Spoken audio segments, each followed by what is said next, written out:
She always wants to see people shine and be their very best selves. And she pushes herself to show up the same way. So ladies and gentlemen, Angela Medlin. It's an honor to be here and speak to my tribe of creatives, which is very rare. And you've read my bio, and you've probably seen some LinkedIn things and all about the brands that are behind me. And I've had an amazing 25-year career with all of these companies. I want to talk about something that's much bigger, far more important, and it's overarching, whether it's for an apparel career or anything else that anyone else in the audience is experiencing as a creative. And that is, I'm going to do this my way. I think.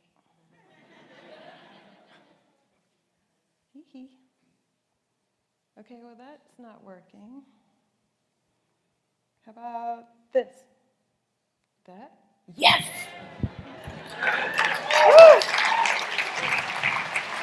All right, let's get this show on the road.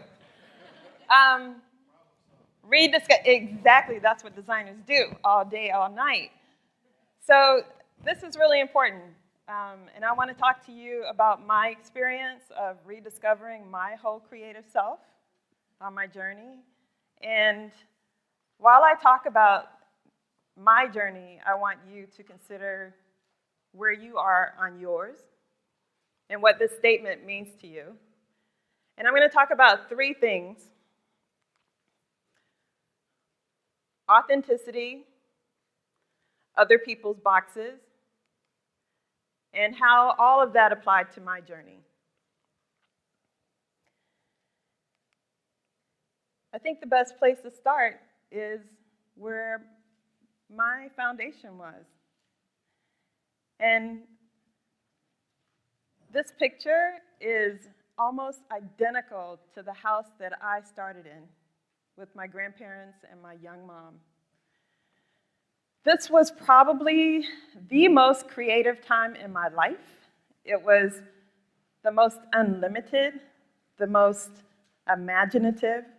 I had total freedom in a house that was 99% like this. We had no running water. Any water we had in the house, we got from a well. And any water that we brought to the house, we got creative. We put it in a recycled milk jug. And we used that water. We heated it up to take a bath in a foot tub, or we used it to cook on a wood stove. This house had no insulation except for recycled newspaper. So basically, if you stuck your finger through the newspaper and there was a hole in the wall, your finger's outside. We had no indoor or outdoor toilet. Now that is the first experience of getting creative in my life in this place. But I was happy. I was so happy. And I was supported by my young mom and my grandmother and my grandfather. They saw in me the creative that I didn't even know was there yet. And my grandparents didn't have a lot of money, obviously, but what they had, they would spend their last penny on supporting my creative journey.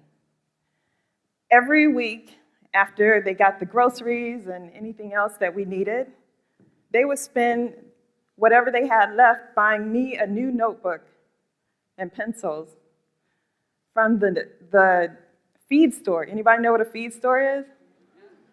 Yeah, a feed store. That's like the original Costco's in a small town. You go there for your goats, your cows, your home goods, your outdoor goods. And so they would show up with this notebook and these pencils every week just for me to fill up with whatever I wanted to do. And I would take that opportunity to practice on just one thing every week. So I could have a book full of legs, or a book full of afros, or a book full of faces. And I went through a phase where I didn't think faces looked good with noses. So there was a long span where none of my faces had noses. And then that was my thing. That was what I looked forward to, because I just knew that was going to be there for me. And if they could not afford a notebook, they gave me a wall to draw on. I mean, this is a 4-room house, no running water, no insulation. They gave me they gave me their wall, to say that this is yours. I support you. Then, as I started to get older and my mom got married and decided to start a family and move away from my grandparents, I realized that there were a lot of other boxes that I was going to have to live in. This was like a shock to my system when I think I was 4. Because I had just moved into a family, an extended family of people who were not like me and did not understand what being creative was. I had to figure out how to live in their conventional and traditional boxes. It was much easier for me to conform to what everyone else was doing than for them to conform to mine. Does that resonate with anyone? So, that creative thing, that was a part of me. I was born with it. It was not going anywhere. I still had the support of my grandparents while they were still living. I still had the support of my mom. And everyone in that extended family, they knew that I was this artist, and they knew that was my thing. They just did not understand it. And this was just how it was. I had to play both sides. And this wasn't necessarily a negative thing. It actually taught me how to live in different worlds. And that helped me in, my corporate situations. All of that was started when I was young. It helped build who I became later in my career, in college, wherever I am in the world. All of that is still with me. So it taught me to, think left brain, right brain. And so I don't take anything away from that, but I had to be the one who continued to nurture that creative person in me. And even as an adult, I've heard my mom describe me and my 2 sisters to her friends. In one particular time, she was telling her friends, and she was so proud, I have 3 daughters. One is an accountant, one is an attorney, and then I have the strange one. And she was saying it with a lot of pride, but I heard it, and for a split second, I'm like, I'm the strange one. And there were times, being in this family and, around people who were not as creative as I was, or, that just wasn't their go-to, that I didn't feel like I fit in. Anybody else feel like they didn't fit in? Yeah. So, we're not the majority. Like, we are usually the anomaly. And we adapt. And in that adaptation, sometimes we forget, that thing that is so ingrained in us and so important to us doing whatever we do, living passionately. That was what took me through. I would say that mentality was something that I had to just be aware of, even going into corporate. My first thought going into corporate is, man, I'm so good at illustrating, I'm good at textiles, I'm good at graphic design, I'm good at apparel design, I can sing, I can dance. I had all the stuff in my suitcase when I went into the apparel industry. And one of the first things I learned is that there was another box.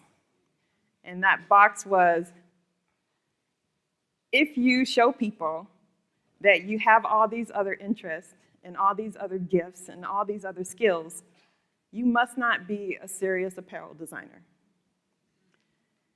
And automatically, I was like, check. Got to play that role. And that piece was put aside. So I only talked about apparel design to my coworkers, to people who interviewed me, because I felt like that's all they wanted to know about. They didn't want to know that I paint. They didn't want to know that I write stories. And I really struggle with, how do I hide that part of me that is so big? So 15 years into my career, I'm at the North Face, and I just moved to Oakland. They were in San Leandro. And it was like this bright light came on, because not only was I in just a creative area, the Bay Area, I had found my tribe. I found a community of people who were entrepreneurs. They were all creative. They were artists. They were designers. They were musicians. And they were just ecstatic to support each other and just do their thing. Like nobody had any limits on them. And then I would go to work. And I still had that mentality that you don't share that other stuff. But I'm glad I had that outlet, because it started to inspire me to want to do more and show more of myself. So at some point at the North Face, I started telling people, hey, I paint. I think I want to have an exhibition. And the first person I told was Bonnie Dominguez. She was on Project Runway. I don't know how far she got, but she was a footwear designer at the North Face. And she was like, I paint too. She's like, we should have an exhibition together. And then after Bonnie, it was, I don't work in design, but I make jewelry. Like people started coming out of the woodwork to say, I want to do something too. Like, I'm a graphic designer, but I make shoes, or I paint, I illustrate, I make videos, whatever it was. Like all these people in this corporate company, they were hiding all of this because they didn't want people to think that they were not serious about their job. Isn't that sad? So, basically, people were showing up not their whole selves. They were hiding these very things that was like the essence of who they were. And they were keeping that to themselves. So 25 plus people had said they want to do something. And so I took my little notepad with everybody's name and what they wanted to do. I took it to HR at the North Face. And I said, look at what you have here. You have all these people in this building who want to do this. What can we do to make this happen? And they were like, wow, like we had no idea. Yeah, let's do it. And so what happened was they found a space in the Mission in San Francisco, and a 3,000 square foot space, Bonnie and I curated a show for 25 people. By the time we curated the show and got everything set up, not only did we have 1,500 people the first night come through, we started, like, it became this thing that turned into giving to these charities, and it was like almost everything in the show sold. Didn't matter who it was. And the North Face athletes were like sending things. Like, they wanted to show their sketches. They wanted to show their, whatever they were doing on the side of a mountain. And, it became big. It became this thing that we did annually. And everyone who participated was excited. All the sponsors that joined in, they were excited. The charities were excited. Everybody was really excited and passionate about this. That was a big wake-up call for me. And I decided at that point, I'm not hiding all of my skills, talents, gifts, those things that I enjoy. They should be with me all the time. They should be with me at work, after work, on my way to work. Wherever I am, I should have that with me. And I should be able to talk about it and share it and inspire other people to be more of who they are. And so what came out of that was some of my first art exhibitions in over a decade, like since college. I had stopped painting between college and the North Face, 15 years.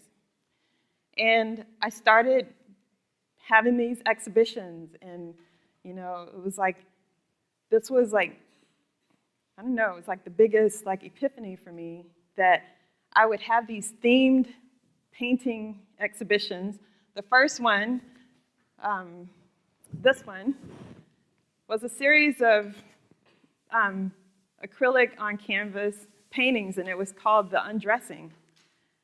And it was kind of a combination of what I was feeling in the industry, like it had to do with clothes, but it also had to do with removing all of those negative layers that were not mine. And people were at the exhibition crying because they could relate to all of what I was talking about through my work. The next exhibition, the one in the middle, was, what was the title of that one? The Opposite of. And this actually got the viewer involved, like it was interactive. So whatever I painted, I invited the person to define what the title was. So what is the opposite of, like if you were going to look at this and say that it depicts the opposite of something, what would that word be for you? Anybody? Opposite of caged. Anybody? Opposite of stillness. Everybody had their own personal word that they attached to all of the paintings. And if it was something that meant something to them, they bought it just like that. And still, I was giving part of what I was doing back to the community. Like, that was still very important to me. And then this one, Wabi-Sabi Soul, was another exhibition. And if you notice, all of the styles are different. Like, I was challenging myself not to be in anybody's boxes. And people would, there were a couple of people who were like, well, if you change your style every time you do an exhibition, how is anybody going to know that that's your work? And I'm like, well, that's my style. Change. Change is my style. Like, when you show up, you might get something unexpected. I don't like being static, so I wanted to evolve as a creative. And the Wabi-Sabi Soul exhibition was inspired through travels. I had gone to Africa that year, Kenya and Tanzania, and I had also gone to Japan for the first time. And so I combined what I loved about both of those, Wabi-Sabi Japanese. Recycling, nothing is arbitrary, purposeful. And then the blood red that I saw when I was in Kenya and Tanzania. And the blood red was actually blood.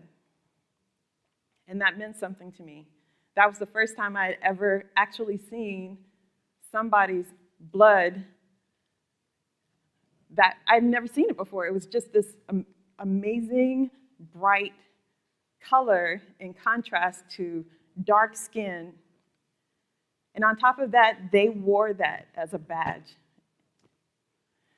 So everything I did was inspired by, my life and, what the things that I enjoyed and I was passionate about and that I could resonate with. And I wanted to keep doing that. So what that led to is I published a book. And I published this book for my family.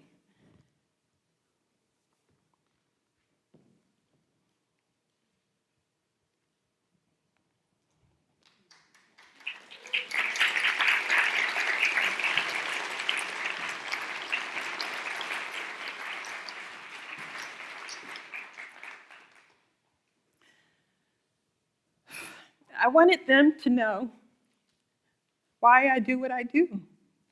And I dedicated every exhibition in this book to them. And I wrote about every exhibition and what it meant to me and how it applied to them in my life. And that was the beginning of other things. I decided if I'm working for corporate America for Adidas, the North Face, Nike, Adidas again, Eddie Bauer, Jordan, I still need my own brand. I need my personal brand that represents the whole me from beginning to end. And so I decided to brand design. And in this, I can do whatever I want. It could be paintings. It can be the bags that I did. As soon as I left Nike, I had this giant purge of wanting to do some things I had never done before. I designed bags, leather bags. I designed, this amazing fleece piece. And then I designed dog product. Because again, I had not done that before, and I wanted to challenge myself to do something new. And the cool thing is, everything that I've done is not separated from my history. Everything that I've learned from a kid on up through every corporate company that I've worked for, it's in there.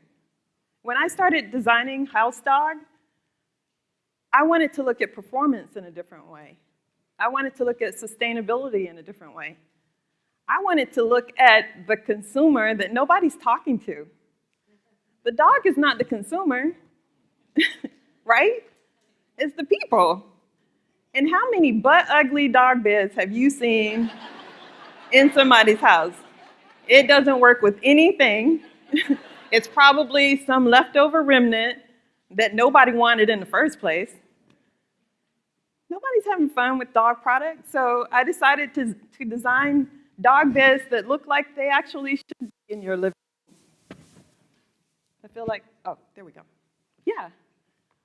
Like if someone saw that, they wouldn't be like, ooh, dog bed. And I wanted to design something that could be customized because we love our dogs, right? And it's a very personal experience. And so quality dog toys that are natural, that could be customized, your favorite dog's name, favorite word, like all of that, it all, means something. And just like for every exhibition that I did, I gave back to a charity.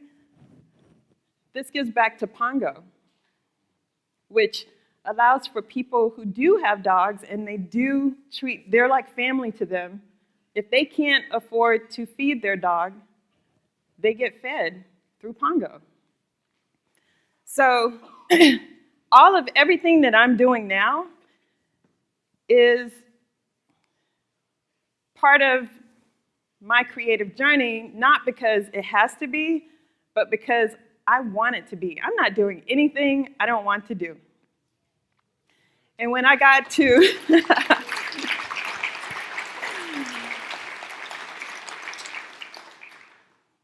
when I left Nike last year, and I love Nike. It was a great experience for me. I learned a lot. And I learned a lot about the industry. I learned a lot about, designing, product creation. But most of all, I learned a lot about me. And I learned there were some things that I still wanted to do that were essential. And part of that was giving back to the community and mentoring the next generation of creatives. And so, as you well know, that whenever you start to go in the direction that you're supposed to be going in, things start to happen. And things started flowing to me, opportunities, people. There were several people for 2 years who said, "Do you know Dwayne Edwards? Do you know Dwayne? Do you know Dwayne?" And I'm like, who is this Dwayne Edwards person? Like, I got to meet this person, but for 2 years it didn't happen. And then one day, we had mutual friends that were like, "Dwayne, do you know Angela?" He was like, "Who is this Angela person? People keep saying, I got to meet Angela." And we finally connected. And it must have been the right time, the right place, the right opportunity, because within an hour, we decided FAAS was going to happen. And it's happening. It all started this week, guys.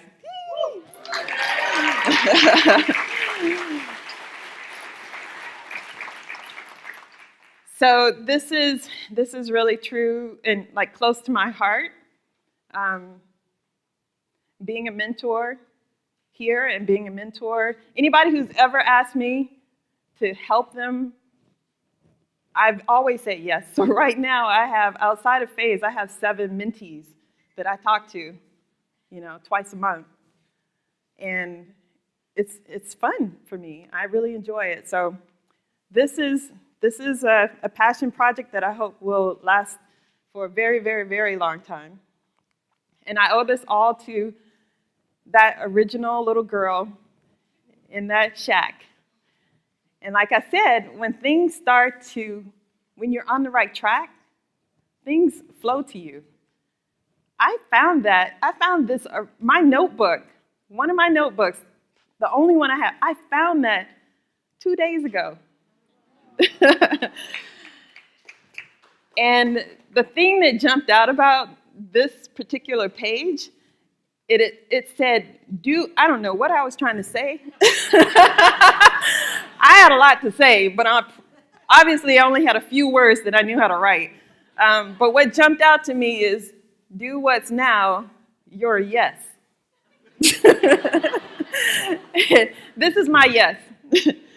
So everything that I've done has never, ever taken away from my experience. It's added value to it. And so what I leave you with is, when you leave here, I hope that you'll start to think about, creating authentically if you're not currently.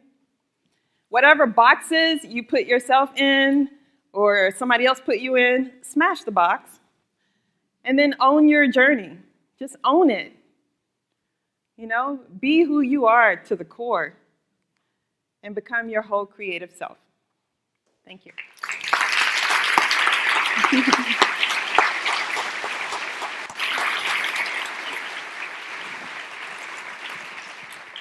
We have time for a couple of questions. Do we have first question for Angela? Angela, since I don't see any hands right now, what do you think is the correlation? Well, I'm sure there's somebody there, but what do you think is the correlation between adversity and creativity? Adversity and creativity? I think contrast is good. Yeah. I think there's opportunity in contrast, especially what's happening now. Like,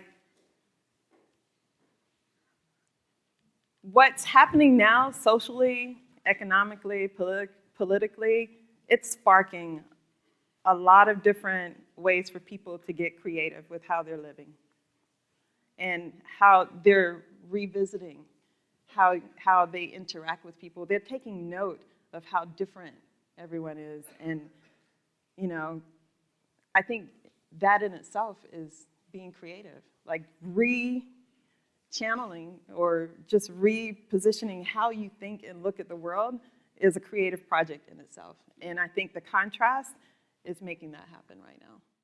My foundation of growing up in rural South Carolina it wasn't a search. It already existed there. That was where everything began. Like, that was the beginning of my adventure. When I say I was the most creative ever in my entire life at that moment, at that time in my life, I'm being very honest, because I could go anywhere in that clearing in my mind. I could go on an adventure raking the pine straw in that yard. You know, I made up all kinds of stories. You know, whatever was on TV, it became a part of, you know, my adventure outside. I always felt like I wanted to go beyond what that clearing was. I didn't know how I was going to get there, but I was inspired every day and supported every day by, you know, my grandparents and my mom, and, you know, it was a very, it was a solid start. It was a solid start to who I am today.